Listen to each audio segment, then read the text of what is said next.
Power 24/7 की हम लोग पूरी कोशिश में हैं, लेकिन जो इंडस्ट्री एरिया उसमें इंफ्रास्ट्रक्चर में आपको सड़क की स्थिति काफ़ी अच्छी है।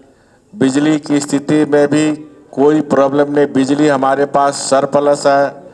पानी की भी कोई दिक्कत नहीं। अभी हम लोग ने 2 महीने में 1 लाख ये जो बरसात का जल को संरक्षण करने के लिए हम लोग ने योजना बनाया। मैं खुद गांव गया, गांव में दरी बिछाकर गांव के लोगों के साथ बैठक किया कि आप अपने गांव का अपना प्लानिंग बनाओ, सरकार आपको साथ देगा।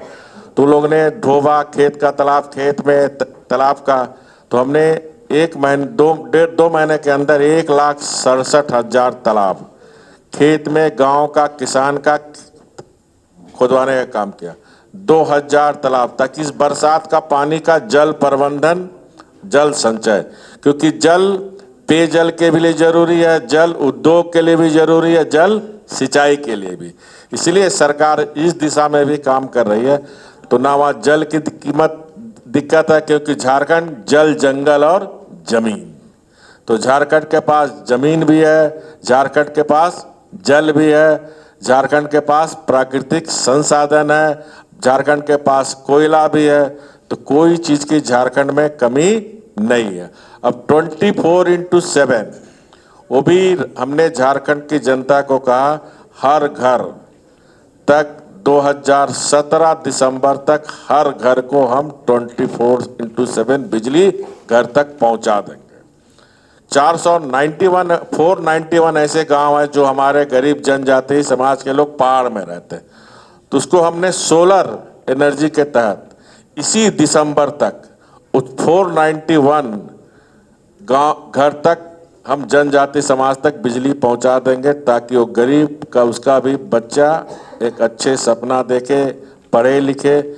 इसलिए झारखंड सरकार हर क्षेत्र में, चाहे वो सड़क के क्षेत्र में हो, बिजली के क्षेत्र में हो, पानी के क्षेत्र में हो, उद्योग के क्षेत्र में हो, एजुकेशन के क्षेत्र में हो, हेल्थ के सेक्टर में हो, हर सेक्टर में पैरेलल काम कर रहे हैं। ये देश की आज़ादी के बाद जो उस समय सत्ता में बैठे हुए थे, तो वो लोग सिर्फ औद्योगिकरण पर ही ध्यान दिया, जिसके कारण ये विसंगतियां। अगर हम किसी भी देश राज्य की अर्थव्यवस्था को 4 सेक्टर में काम करना होगा, industry, agriculture, IT and tourism, तो झारखंड इन चारों क्षेत्रों में बराबरी काम कर रहा, ताकि हमें झारखंड में तेजी से विकास करना। बैजनाथ धाम आप सब जानते हैं, 12 ज्योतिर्लिंग में एक ज्योतिर्लिंग बाबा नगरी देवघर में, जो आज से, कल से पूर्णिमा से आज शुरू हो गया। वहाँ हर साल 15 लाख 16 लाख कंवरिया लोग आते हैं। उसको भी हम सौंदर्यीकरण कर रहे हैं।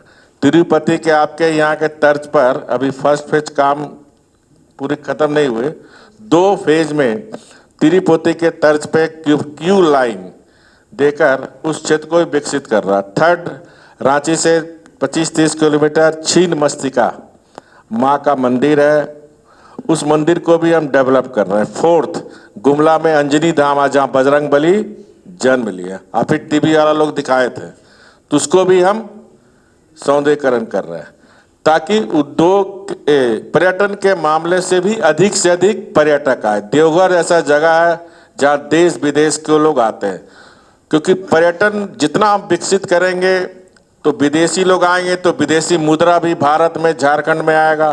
तो पर्यटन में जो झारखंड प्राकृतिक के गोद में बसा हुआ है, प्राकृतिक जो छटाएं हैं, उनको, उनसे भी हम अधिक से अधिक लोगों को रोजगार दे सकते हैं। तो हर सेक्टर में झारखंड सरकार काम कर रही है, क्योंकि हमारा लक्ष्य है 4 वर्ष के अंदर झारखंड को विकसित राज्य में श्रेणी करना। तो एक सेक्टर में काम करके हम झारखंड को विकसित राज्य की श्रेणी में नहीं ला सकते, इसलिए पैरेलल चारों सेक्टर में काम करके, जो 13-14 वर्ष में राजनीतिक अस्थिरता के कारण जो झारखंड पिछड़ा था, उस झारखंड को हमें छत्तीसगढ़, उत्तराखंड के बराबरी में लाना, इस पॉइंट से काम कर रहे हैं। और इसी काम इस 4 वर्षों में लाने के लिए आपके आस इस तेलंगाना के हैदराबाद में हम लोग बैठे हुए हैं।